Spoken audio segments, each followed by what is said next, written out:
Okay, is it streaming yet? Oh, it's green. I'm on air. Yes, I'm definitely on air. And I can see that there's updates. Let me go and click.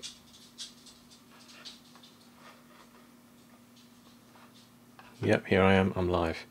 So in this recent set of videos I've been reviewing the and overviewing what I'm doing to do these terrain templates with the cork bases, really thin, and the various terrain pieces that I've put on there.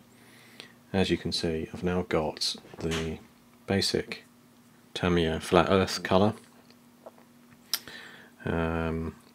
as they call it, XF52 colour as the flat earth, on just painted onto there. I used the Tamiya official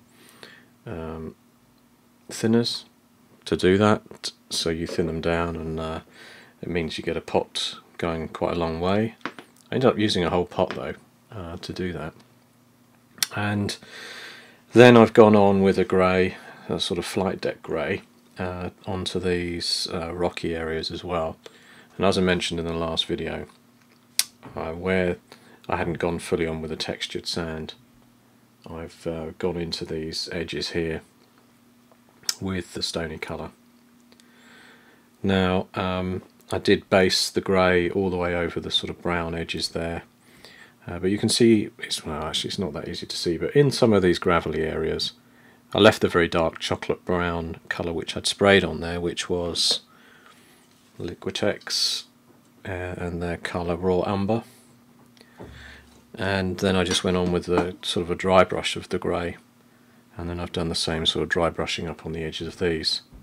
They're not finished, they need another dry brush of a slightly lighter colour, and some of it looks a bit rough and ready, but it's doing okay. And as I said, when I've done these, they'll get a lot of static grass on these to cover them up.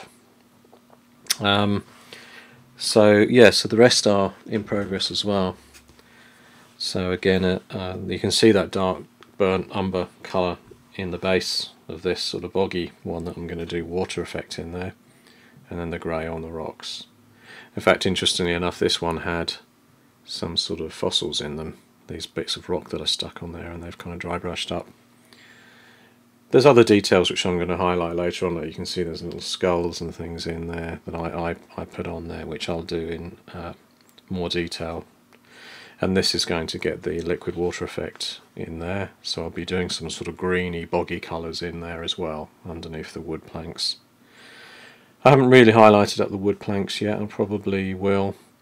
I've just done a sort of light dry brushing on there, and you can see where I've used the rocky grey along the edge to match the sort of boulder colours as well. So they're looking okay. The bigger pieces, the big round 12-inch ones, this one I'm quite pleased with so far. And you can see there's that Games Workshop plastic piece that was from, I think it was the Mines of Moria in the middle, and a sword. I mean, completely unfinished. I've just sort of put some silver on there as I was working on it. And you can see the dry brushing, the first phase of the dry brushing against the rock area. It looks quite effective. No, I obviously haven't dry brushed the earth yet to pick that detail out. And yeah, so looking okay. I thought I'd give that stage view. This one, and this is classic me, I haven't finished the dry brush or anything, but I've sort of dived right in and started to paint in some detailing into the base. So I've put in a sort of combination of greens into this pond area. That's going to get liquid water effect in there. It will only be a thin layer to give it a shine. I haven't painted the frogs yet. I've given these walls a kind of a red bricky look. They've had a dry brush. So yeah, just as the mood took me, I decided to dive in and do some more detailing and do some washes on that water before I'd finished the rest of it, but I will come back to that. So yeah, so again I was using, so if I use this one as an example, actually the smaller one will be easier if I use a small one. So the dry brushing, I'm only going to do one layer of dry brushing on the dirt sand areas. The rest will be covered by the fact that there'll be static grass and things on there. So if I use a sort of a flat brush, privateer press paints are quite thick and they're perfect for dry brushing. So I've gone on there and I've quickly dried that brush out. And I can just, if I bring it up to the camera so you can sort of see the effect of dry brushing on those areas. You can see it quite quickly. Highlights them. You know, one of the things, like for example, that could be, that's not an issue, is that, for example, around areas like this where it's had a sort of a grey dry brush, it doesn't matter that it gets a bit of the sandy one on there as well.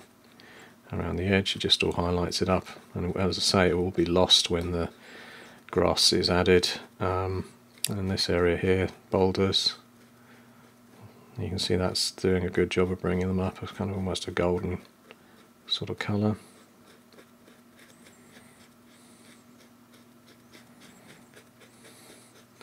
Yes, you can sort of see benefits of, you know, particular areas like this, benefits of dry brushing when it's all done. It'll look quite fine, and as I say, it won't need anything more than that because we'll get static grass on there.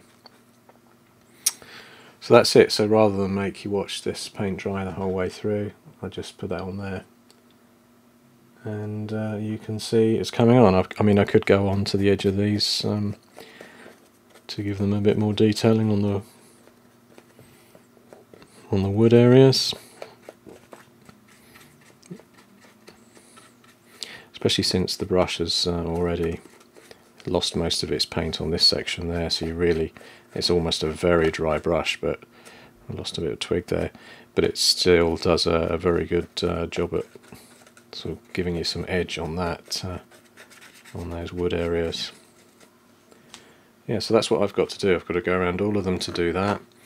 I'm going to use a final lighter grey on these. So the colour on the was Jackbone from P3, is being used on top of the Tamiya Flat Earth, and the grey I used a Flight Deck Blue, which gives it a sort of slightly bluey tinge on the highlight on there, and I'll use not a white because that would be too stark, but I'll use a sort of more whitish colour, a light grey colour against the edges on there. One other thing I'll probably do is sponge some sort of greeny bits and pieces on the rocks too, just to, you know, tear off a little bit of sponge that I've got somewhere and just mottle those on to give them a kind of a boggy green damp look, so they're not this sort of bright, perfect, unmuddied, unsullied rock. So yes. Oh, and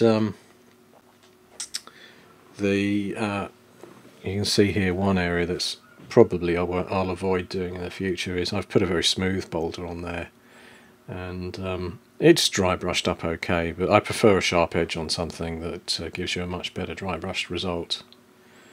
And that's it. Well, I'll come back again. I'll keep this one short, but I will come back when I'm on the next stage and moving towards the static grass as these get more and more towards their finished state. Okay. Thanks for listening in. I'm going to sign off.